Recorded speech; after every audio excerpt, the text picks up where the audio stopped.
Started. So let me introduce to you our second keynote speaker. I'm very happy to have Meredith Kunz here, who is going to talk about a quick start guide to Stoic parenting, a very important topic, not only for parents, but also for everybody else who doesn't have kids, but has, there's kids running all over the place in the world. So it might be nice if we had more Stoic parents. So let me introduce Meredith. She is a writer living in Northern California, author of the Stoic Mom blog. She's the mother of two daughters. And when she's not hanging out with her family or blogging, she works full time in the field of science and technology communications. You can find her blog at thestoicmom.com. You can also follow her on Twitter as the Stoic Woman. And she has a Stoic Parents Facebook group, which is you have to request to join. That is quite a nice and helpful group, I think, for anybody who is struggling with, the various vicissitudes of parenting, which I think any of us who have kids know quite well. So that said, I'm going to turn it over to Meredith. And thank you, Greg. Thank you so much to Greg and the organizers of this event for including me in this great lineup today. Just want to say I am also a Midwesterner at heart. I grew up in the Chicago area. I did all my schooling there through high school. I still have lots of friends and family there. And right now they're all telling me the same thing. Winter is coming. So I wish you much fortitude in the days to come. And today I'd like to talk to you about how we can apply Stoic ideas to being a parent. First, why do we need to? Well, I think we need parenting help and support right now more than ever. And as Greg made the point, maybe not just for parents, but for everyone in our communities, because we're living through a pandemic. And being a mom and dad has become an enormous challenge right now, as well as the challenges facing everyone who's involved with children today, including teachers, childcare workers, social workers, etc. This is beyond anything that we have experienced in our lifetimes before when it comes to taking care of our children. And we're all doing more childcare at home. And it's funny, it's whether the kids are infants, toddlers, school age, teenagers, or even adult kids are coming home to live with their parents. So there's a lot happening for people who are dealing with children or even young adults. Around 40% of childcare providers have shut down, according to the Wall Street Journal, perhaps permanently right now during the pandemic. Kids are home all day with their parents. Schools, in many cases, are virtual. Teaching is uneven. Kids need help throughout the day. They don't have sports. They don't have aftercare in many cases. And the parents also are under a lot of stress. They're working remotely, or they may have had to cut back on work, or even, take a leave of absence or quit because they have to take care of kids. So it's both are hard. Working with kids at home is challenging, but also, not being able to work is a difficult thing. So the fact is, I think kids right now need a huge amount of attention and support, but also their parents and frankly, everyone else. But I'm specifically addressing parents and how we work with our kids. We need to do our best to keep calm and carry on while we're in this very difficult time with childcare, homeschooling, work, dealing with a pandemic. None of this is easy. So fortunately, we have Stoicism. And I think modern Stoicism has a huge amount to offer for parents. And I'll explore a little bit about why in my first section, as I talk to you about how I discovered Stoicism and how it helped me. When I first became a mother, I felt very overwhelmed. I was overcome by this desire to really be a perfect mom and to get everything right. I was concerned about mistakes I could make. And this is from the very start in today's world. To frame it a different way, one of the defining experiences of parenting is a loss of control. This will kind of ring bells for you in terms of Stoicism. Loss of control, because even when I first became pregnant, I realized that my body was doing all these things I had zero power over, and I just had to go with it. And then when my first daughter was born, and then my second daughter 2 years after that, I quickly realized that my children were unique human beings, many of whose personality traits and behaviors seemed inborn. It wasn't something that I was creating necessarily in their lives, but that there's a lot of things that they they just were born with in terms of how they behave and how they think. It's, if you've had infants in your home, it's very hard to organize them to keep to a proper, quote unquote, proper schedule, or all the advice that you get as a parent about how to manage things. And when I tried harder to manage them, the resistance got worse and the anxiety increased for me and for my husband. And it was really hard then to make good decisions when I became irritable. So trying to find the way to be the best possible mother, have best experience with my family, and also have a life of the mind and a fulfilling career. Not easy challenges. There were a lot of questions because my husband and I were committed to raising our kids as independent adults, but it's hard when you feel as if a lot of things are outside of your control, and there's this fear of making mistakes that could traumatize your kids or help prevent them from developing a good character or having a positive future. The stakes are definitely high. Also, there's the issue of judgment around parenting and how other people judge your parenting and how the world will judge your kids ultimately. So I looked for answers. I explored a lot of life philosophies ranging from the ancient Greeks to the American transcendentalists. I am definitely a fan of Thoreau and Emerson, to the modern existentialists. I was always interested in these thinkers. But then about 5 years ago, I discovered the modern Stoic movement, and I really felt that it was a good fit for the kinds of things I was hoping to grow. I was hoping to grow in courage and to let go of things that were outside of my control that caused me guilt and stress, but to be able to cope with those things in a more healthy way, not focusing on what had little value, but instead on moral and ethical development, character, finding the virtues. I focused on developing my faculty of choice with wisdom, justice, courage, moderation, the Stoic virtues, and working with my kids on those things too. So in 2016, I launched my blog, The Stoic Mom, and I really want to focus on applied modern Stoic life philosophy. How can it help me think about my challenges? How can it help with my family? And how can it help other people who may be in similar situations to live in a way that's more wise, brave, and free? And so now with the pandemic, we really do need this much, much more than ever. And with the way the parenting expectations have changed in recent years, there's a large amount of pressure on people because we're in a very competitive world and a global economy, and the pressures to work with and for our children to help them succeed are super strong. From my experience in a really culturally diverse city in California, parents of all socioeconomic backgrounds and income levels are striving to help their kids do well and to somehow succeed in our world in the best way that they can. And as our kids get older, we know, colleges only have so many slots and so many scholarships, and we know our kids are competing with others in our state, our country, and even across the globe. So we've seen people really in the service of what's best for our children go to great lengths. Parents, for example, who were involved in the recent college admissions scandal. So there you see just an example of where well-heeled parents were willing to do anything to get their kids into a certain school. And, I admit that as a mom, I've felt the desire to control my kids' lives and to even pave the way for them to succeed sometimes, though never using illegal means, thankfully, at least not yet. So I've realized, though, it's really an impossible task, and it's actually misguided. It's not healthy for me or for my children to have that point of view that you have to control their lives and you have to pave the way for them constantly. And ultimately, I work to handle all these concerns without falling into the trap of doing those things, being really controlling, becoming really frustrated and anxious all the time that I couldn't.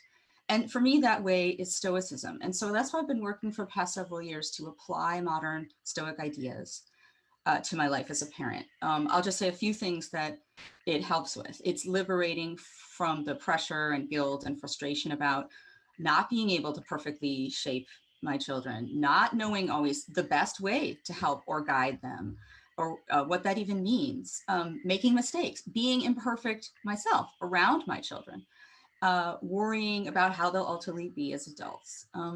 So it's not about giving up responsibility for our children. Of course not. we have a duty to be there for children, and we're connected with them, not just common humanity, but those circles of concern. It's obviously, I'm very committed to that.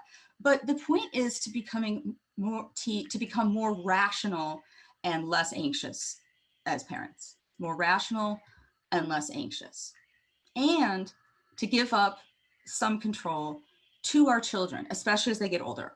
I know if you have an infant, that's not going to happen, but I will discuss a little bit more about the ages of kids and how this can work in a moment. 1 second. So in a practical sense, here's some ways that we can approach it. So first, with Stoic philosophy, other people's opinions just aren't that important. What's important is living by our ideals and striving for the virtues, finding that moral core and having those guideposts. As long as we're working to develop our moral sense, our faculty of choice, and drawing on the virtues, then we are good. We are good people, and we are good role models for our kids. We need to constantly remind ourselves of that because of all the messages we're hearing to the contrary. Do we really care about what other families post on social media about their vacations, their birthdays, their fancy material possessions, and their achievements with their children? Should that influence how we spend our time and our energy? I just posed that question. I'm sure as Stoics, we all know the answer. We should not care. And second, we have to realize that so many things are outside our control, and we're frankly just all doing the best that we can, and remind ourselves, I'm doing the best I can when things get hard, because things will definitely be hard when you're working with kids. And we have to kind of accept that as well, and not just say, this shouldn't be hard, but it is hard because a lot of things are outside our power. And for example, some of those things as a parent are your child's individual personality, abilities, or interests, how your child gets along with other kids, the competition with other people. Like it or not, some people will try to impose that on you, even if you don't wish to participate. Structural issues, inequities in incomes, schools and school districts, opportunities that are difficult to surmount. And those things are very challenging. So when we think about how we deal with some of the things that are outside our control, I think the first line of defense is to try to start saying no to the thoughts that pop up about comparison of our kids and our situation with other people's. We need to work on not giving assent to those impressions. Those just reinforce these social pressures that have been building in our society and that are really counterproductive to actually having a good experience, I think, for you and your kids. And I'll get to more about that in a moment, about the kids themselves and their kind of needs. And there's also something else within our power. It's the ability to say no to more activities and to more demands on our time as a mom and dad that just create busyness. We can remember what Marcus Aurelius wrote. He said, most of what we say and do is not essential. If you can eliminate it, you'll have more time and more tranquility. Ask yourself at every moment, is this necessary? I apply that quite ruthlessly to some of my parenting requests and even demands that I get in around the community and even from my family. But for example, as a parent, for me in this category are things like bake sales. Nothing against people who love to bake. I am not a baker, but that's something where the parents are often being asked to do things like that, not just bake sales, but other kinds of things you could participate in where there's a lot of busy work. Personally, I can say no to those and just maybe make a small donation instead. Or organizing very elaborate parties. Certainly I've been to some where you wouldn't believe what's going on. And it's a lot of fun, but I prefer to keep things simple. My kids have been in sports pre-pandemic, attending all the practices or all the games. I can't be there for some of the games. I work full time and I have to kind of say, well, that's something I've decided I can't be there at 3:30 for this game. Driving them to extracurriculars that are 3 towns away on a daily basis, which I know some people choose to do and want to do. And sure, I'm sure it's helpful on some level, but it's something that I can say, well, I'm really not able to do that. Or even things like cleaning up after them, cleaning their bedrooms for them. Now, my kids are a preteen and a teen, they're older, but you can start teaching these things to younger kids too. about kind of where that boundary is. And this does not make me a terrible mother. At first, saying no was very hard. But I kind of view it, maybe we do the positive side too, try to identify the kinds of things that actually are supportive of our children, but you also enjoy, or that you find bring you closer to your kids, and show them your values and what you think has meaning about it. So maybe even something fun, like my husband had the chance to be a DJ at my daughter's school walkathon fundraiser a couple times, and he's still known as DJ Bob to her friends. He connected with the kids and the cause. And I've been a Girl Scout leader for over 5 years. I find it provides kind of real character building for the kids and for me through social service and outdoor challenges. But also I'm always there for homework help and discussions about friends and debates about ideas. But I simply know that I cannot do everything. So saying no to the small extra things, and especially the things that are really calculated to just look pretty on social media, is really strongly supported by Stoic ideas. As Seneca said, as he wrote, "Nothing is ours except time. We were entrusted by nature with the ownership of this single thing, so fleeting and slippery that anyone who will can oust us from possession." So we need to use our spark of reason as Stoics to figure out of the things that are in our power, what's reasonable to do as parents and what's not reasonable to do as parents to support our kids. So we have to get honest about that. Otherwise, we risk a lot of burnout or losing our temper or signing on for more things than we can deliver, getting a reputation of being flaky with our kids, with our community. And we can do this with compassion by really being honest with everyone in our family about this. And people may complain. They may be angry with you at first if you say no, especially even your children. "Mom, why won't you pack me lunches for school anymore?" I've heard that. But you can bear and forbear, and I think it actually strengthens everybody in that relationship. Also, we have to accept that our children are not under our direct control. This is critical. There's sort of a myth in our society, oh, why can't she control that kid? He's having a tantrum on the playground. We as who are parents know this is extremely difficult to do, because if we can't manipulate our children in that way, we can just work with them. And it's the same with students if you're a teacher. So even Socrates said that he had bad students whose behavior was terrible and who went off the rails, and his response was, "I don't control their minds, and all I can do is be a role model." So sometimes it's kind of in the hands of fate. Of course, we need to keep working with our children. We feel duty, we feel responsibility, absolutely. But we have to accept some of these limits and try to get less frustrated with them.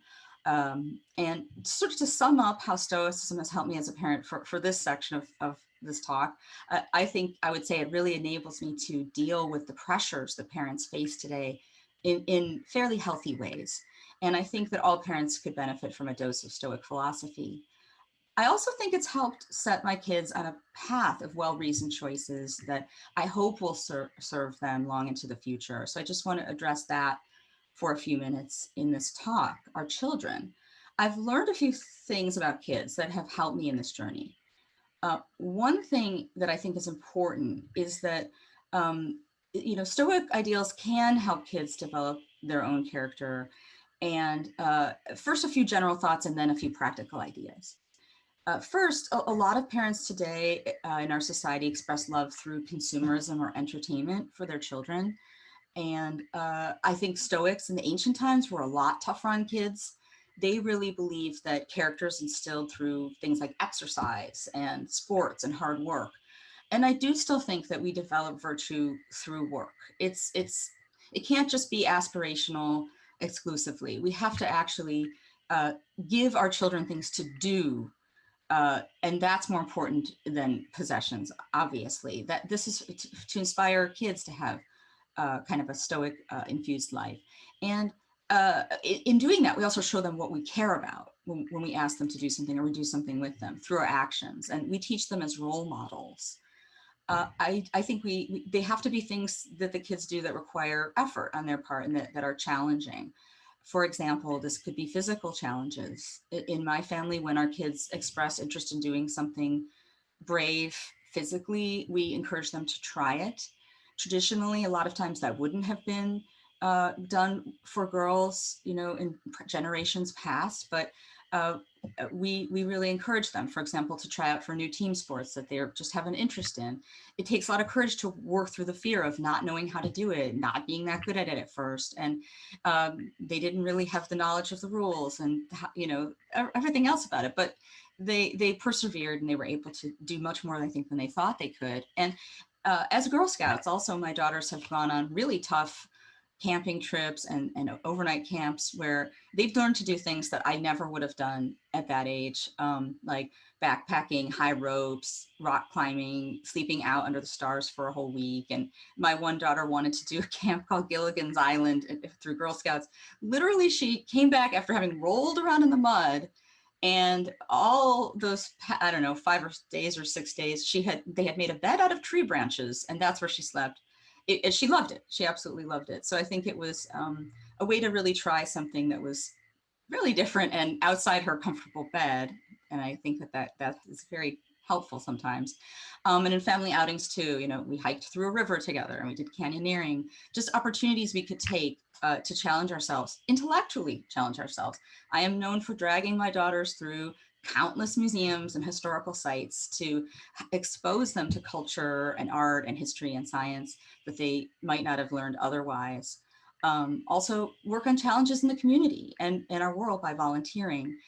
We've done service projects on pedestrian safety, mental health, feeding families of the hospitalized and helping the homeless. Even simply asking directions. At one point, when we had the chance to visit Japan for a few days, I taught my daughters to ask, where is the bathroom in Japanese? And I sent them off to talk to some strangers just to try to find out where the bathroom was. And according to my 12-year-old daughter yesterday, that wasn't that hard. So I thought that was kind of interesting. In lockdown, in the pandemic, we have tons of new challenges. Things that are tough for parents and kids in a not very positive way. There's isolation at home.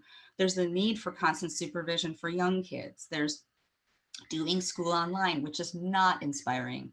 The boredom of staring at the screen, or, you know, the temptations of screens for fun activities like video games or entertainment that could just, you know, or YouTube that could go on for hours and hours and hours, missing their friends.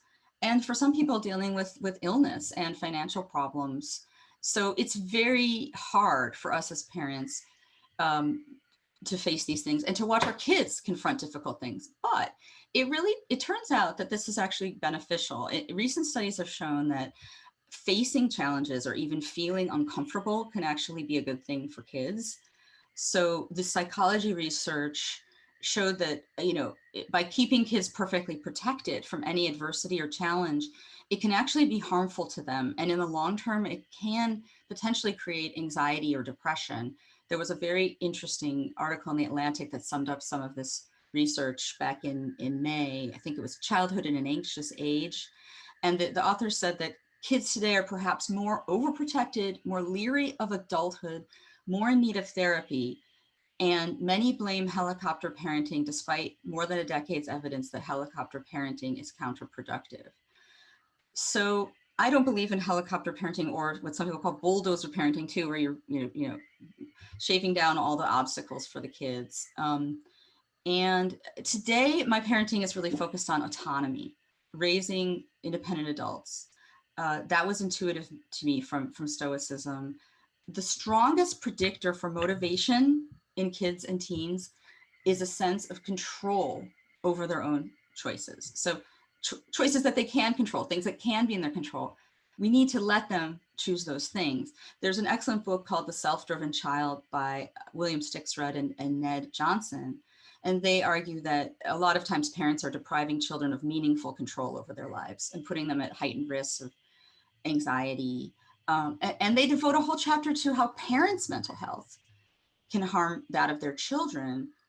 They make a good point that moms and dads can have a non-anxious presence for their kids and stop micromanaging everything from homework to their friendships. I think Stoic philosophy can really inspire us to be less anxious and more present for our kids. And really, it's about focusing attention on what matters, that personal connection to our children, support for their moral or character development. And that's right in the Stoic wheelhouse. So it's kind of thinking about letting go of ceaselessly multitasking and overcommitting. Instead, how can we be listening? How can we be responding to what's around us and to our children? I like this quote from Marcus Aurelius. I paraphrased it a little bit.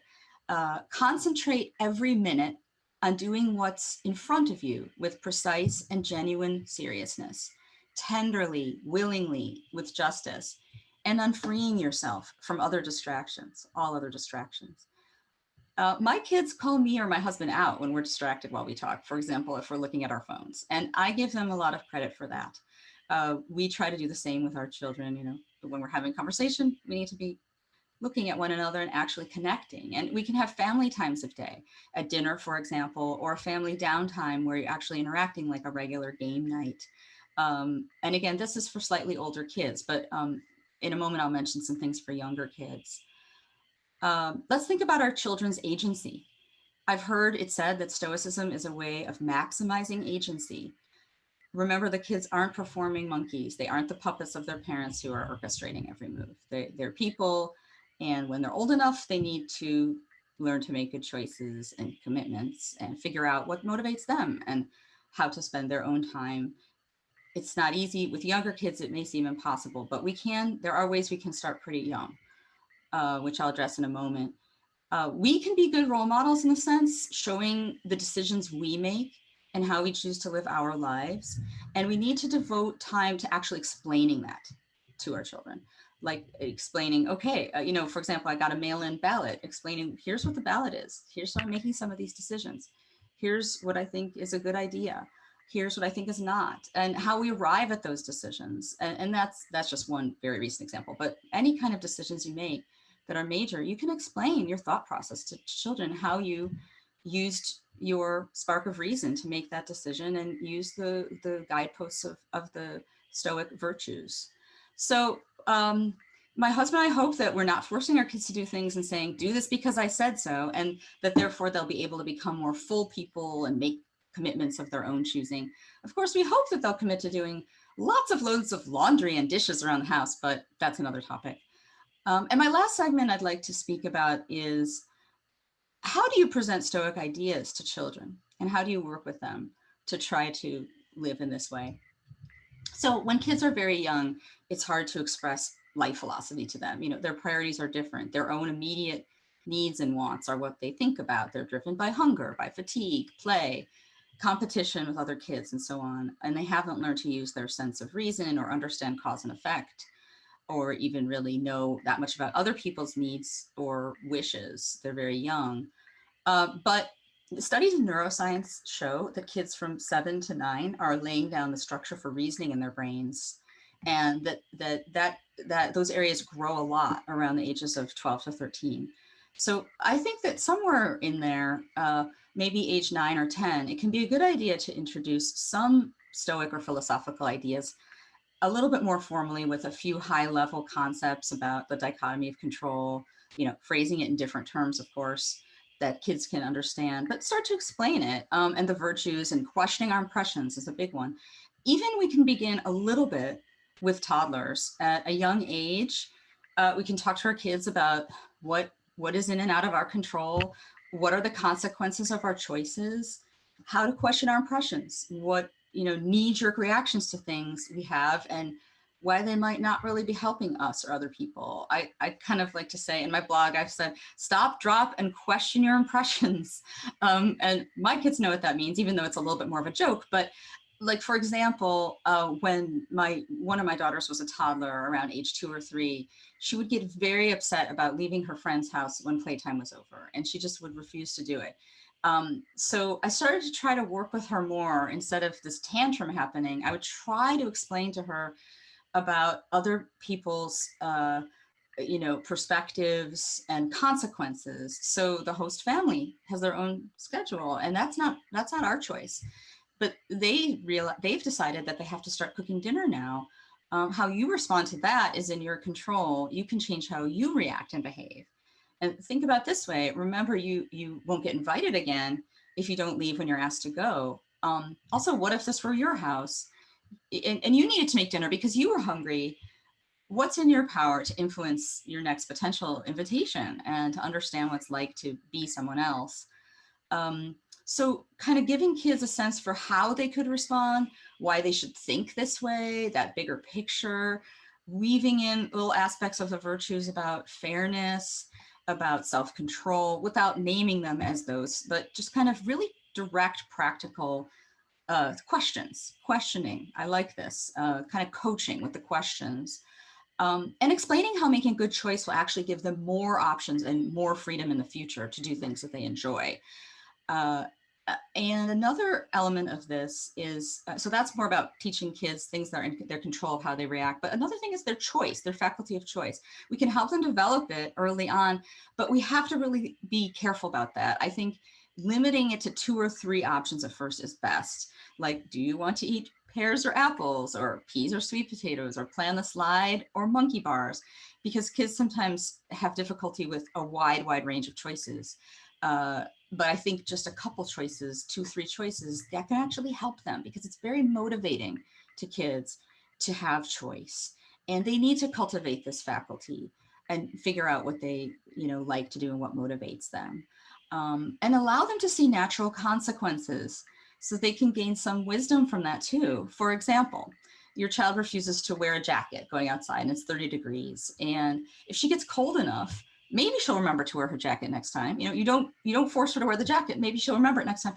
Or you can, before she leaves the house, you can say, well, if you don't wear this jacket, I think you'll be shivering. You'll get very cold.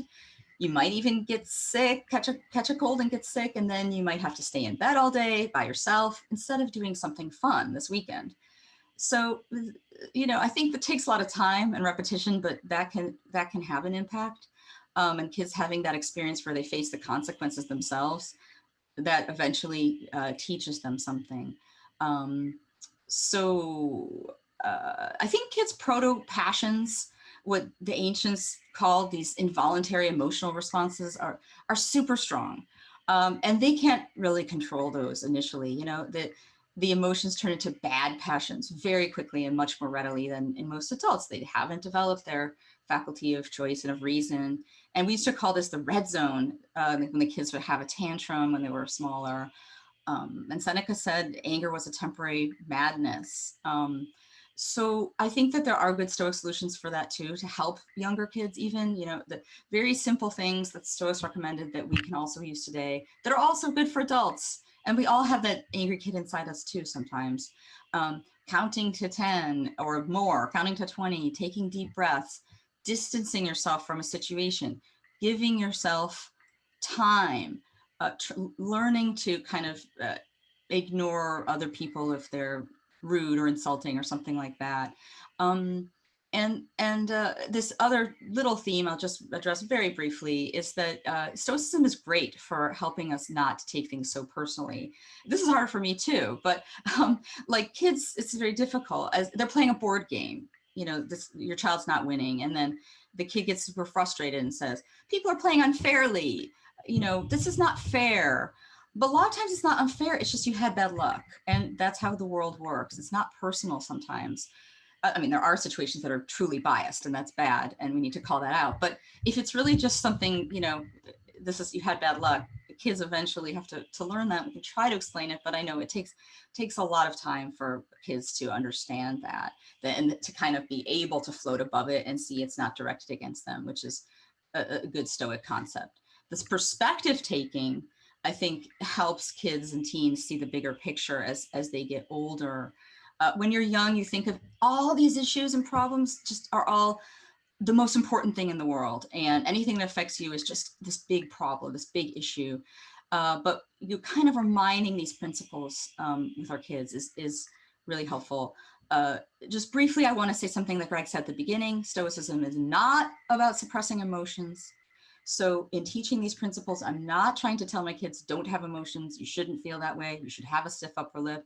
It's really this cultivation of positive character and of virtues and ability to find wisdom and joy through making good choices and devoting time to the right things, not pushing down all the things that bother us. I would never tell a kid, oh, you need to, be more stoic by not responding in any way. Like if you saw the Lego movie, you might remember the character Unikitty. She's really funny. She's like a cat and a unicorn, and she suppresses negative emotions to stay super positive and bubbly until she realizes at one point she cracks. She can't do it anymore, and then she turns red and explodes with all this violent rage and destruction. So that may be a way to show your kids we don't want to do that. We want to cope well with our emotions. We want to learn how to deal with them. And we have what the Stoics call bad passions. They pop up, and kids who aren't mature yet, we can still try to use Stoic inspired cognitive behavioral therapy style questioning of their misguided beliefs, or trying to get to the root of why they're angry or sad, and find what the inner conflict is and see if there's some way to resolve it or to let it go, and focus more on something more positive.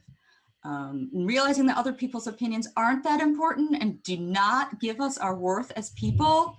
That's critical to both parents and kids. Kids who are worried about the judgment of others online. There's a lot of online judgment as they get a little bit older, and in person at any age. So we kind of keep reminding ourselves of this basic thing. I kind of like the quote. Epictetus said, "I laugh at those who think they can damage me. They do not know who I am. They do not know what I think. They cannot even touch the things which are really mine and with which I live." So just to end this, I'll just close on a positive note. I love the concept of Stoic joy and just joy in general, which a lot of times we're lacking in our current society. Ancient Stoics were not joyless, and modern Stoics are certainly not. I think there's kind of the Stoic mindfulness we can cultivate to live in the present, enjoy spending time with our children when they are young, or when they're older, anytime, and sampling the banquet of life as it comes to us. That is what this is all about. It's super important not to let our anxieties or stresses obscure the joys of having children in our lives. And that's what I'd like to say. So thank you so much for listening. My blog is thestoicmom.com. You can follow me on Twitter at The Stoic Woman, and check out the Stoic Parents Facebook group. Thank you so much. All right, so I think we will go a little bit over time in this session so we can get a lot of good Q&A in, but we'll still have a slight 5-minute break before the panel. So we've already got some questions coming up. This is from Raghuveer. Are there any books or videos that introduce Stoic concepts to teenage kids without sounding complex yet able to convey central ideas? That's a great question. That is a great question. And there's the Stoic handbook by Massimo Pigliucci and Greg Lopez.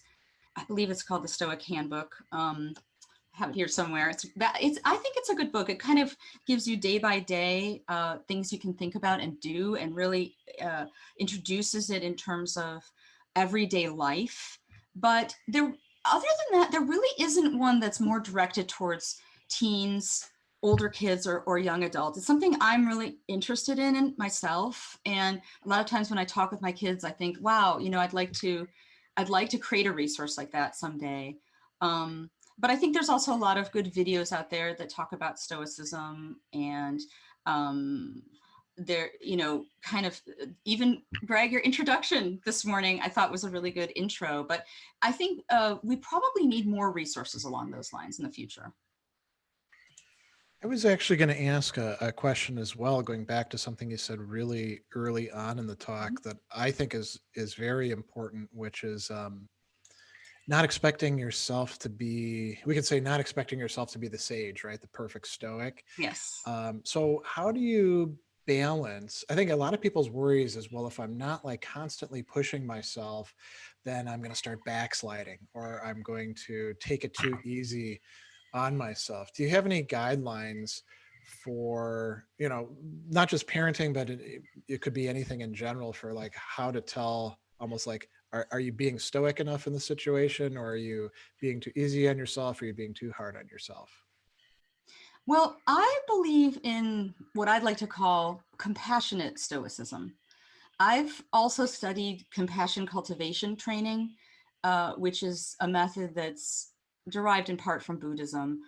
And I try to weave that into my Stoicism, because one of the things that I've found is that many people, especially moms, really lack self-compassion when it comes to actually how they talk to themselves and how they think about themselves. They're very, very hard on themselves.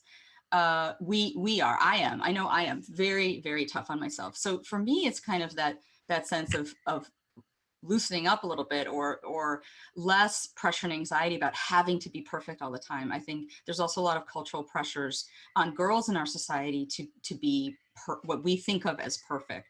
So this is for me about realigning what I think of as where my value lies. It's really in having good moral intentions, aiming for the virtues in my choices. Those guideposts are like the baseline. And then it's all this other stuff that society's putting on us that makes us think, oh my God, I can't cope, or I'm a terrible mother, or something like that. In terms of that balance, I'm sure it's a very personal question. You know, if you're starting from a baseline like me of being self-critical, I think you have to maybe get to that balancing point of, I'm self-critical, but I'm not perfect. I'm definitely not the Stoic sage. And in fact, there is no such thing as the Stoic sage on this earth right now that we know of. Nobody is really able to really perfectly embody all the virtues and all the practices. So we're just doing the best we can. That was kind of another line I like. I'm doing the best I can.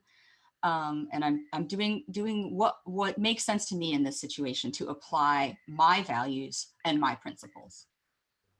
I think that fits in very well too with as you were talking about the dichotomy of control. So here's a question from Doug that could be like an entire book. What are some examples of bad parenting? We could say from not just in a general perspective, but from a Stoic perspective, maybe. I think the focus on shame is really pretty bad in parenting. That's one thing. Like, oh, you didn't do this for me. My child, didn't, whatever it is. Oh, you didn't do the dishes like I asked. You're a bad person. Somehow conveying to your child that you think that they have no worth as a person because they didn't do something you asked, or, you know, required of them, that, you didn't get a goal in this game. Wow, you're a horrible player. I mean, I've seen parents like in sports say nasty things to their children. I think it's very bad parenting. That's one side. Another side is, parenting that's conditional, essentially implying, I won't love you if you don't behave a certain way. I mean, that's just, if you don't do that, then I don't care about you anymore, or you're no child of mine. There's also this idea of the transactional parent, you do something for me, I do something for you. And then there's the expecting our kids to be copies of ourselves. This is really dangerous, I think. A very common pitfall is, well, I did well in math, so therefore my daughter should do well in math. Actually, my daughters are both better at math than I am. But just as an example, there's sort of this concept that why shouldn't our children be perfect copies of us? Or maybe something like, I wanted this in my life. I wanted to do well at this and I didn't. And that's even more. Then you put a lot of pressure on the kid. I wanted to become a nurse, but my parents couldn't afford to send me to college. You're doing this, you're becoming a nurse or a doctor or something like that. So those are a few examples I would name. I actually have quite a few students in some of the places where I teach who are pursuing career paths exactly along those lines, and then they confide in me. Here's a question from Dan. How do you tell a friend that is a parent that they may be stressing too much over being the perfect parent without it backfiring? Mm. Yeah, that's a really, really good question. Because it's really difficult to talk to other parents about their parenting or even any of their behavior if they're not open to it. So maybe somehow role modeling how you behave might be good, talking through some of the choices that you make. Now, I guess if you're not a parent and the other person is a parent, um, yeah, they may not take it well if you try to give them specific advice, but maybe it's talking to them about a couple of these principles just in the abstract, like, oh, have you ever heard of this idea that, really we should just focus on things that are in our control? Or, I mean, I think that's a really tough question. I'd love to hear other people's answers to that sometime. So here's two things, one from Gerald and one from Aubrey, providing some interesting suggestions. Donald Robertson's working on a graphic novel. Gerald says that that format may be appealing to teenagers. And then Aubrey says, I read the meditations to my 6 and 3-year-old at night, mostly to bore them to sleep. But you'd be surprised at how many great questions my 6-year-old has about things she hears, especially over and over. I just want the 3-year-old to go to bed. I also read Sam Turreta's version and sort of paraphrase even that for them. So what do you think about these reading to kids and then graphic novels? Yeah, I think it's a great idea. I think reading to kids and the meditations is a lot of it's really poetry and it's beautiful language. Some of it's a little harsh maybe for kids. I might skip a few things, younger kids who are 6 or 3, but I think it's really a good thing for them to start hearing from you. Also, they know now that you care about it when you read it to them. And that has huge value. They'll remember that later on, that you cared about it. Also, Sharon LaBelle's version of The Art of Living, it's an Epictetus for modern readers. This is a very good book. I think I would recommend that for teens too. I'd like my daughters to read that version. It brings it into modern language and helps us to really understand how this could be relevant today. So those are some excellent suggestions. Any other questions from the audience for Meredith before we? Oh, Piotr says, as a father of 3-year-old, thanks on touching on the topic. Yeah, I remember when Piotr had his wife had their kid and all the announcements and stuff like that. That was a couple Stoicons back. Um, it strikes me that one of the key terms that Epictetus uses in Greek is philostorgia, and we translate it as like familial affection. And other ways too. You can translate it as love. And you were talking about Stoic joy. I think what you were saying is completely right about that. That we need to have joy within our life, and maybe this is something that hasn't been drawn out all that well in the Stoic theory of the emotions. Maybe living out what Epictetus was calling this familial affection, maybe a key component to that is joy in each other's company and sharing activities and all of those sorts of things. That's a great point. Yeah. I agree with, I wholeheartedly support that. And I think all these anxieties and stresses and pressures that we feel both from society and from just the experience of raising our children get in the way of that sometimes where we don't see it. But there's really so much joy from kids of all ages if we can kind of cut through some of the noise of that and have these very present moments. And that's harder today with all our technology and with the fact that all of us are online all the time, in the pandemic. But I think trying to create those moments and those experiences is really critical. And also those are things that your kids will remember when they get older and that they'll tell stories about to other people. All right. Well, let me thank Meredith for a really thought provoking presentation.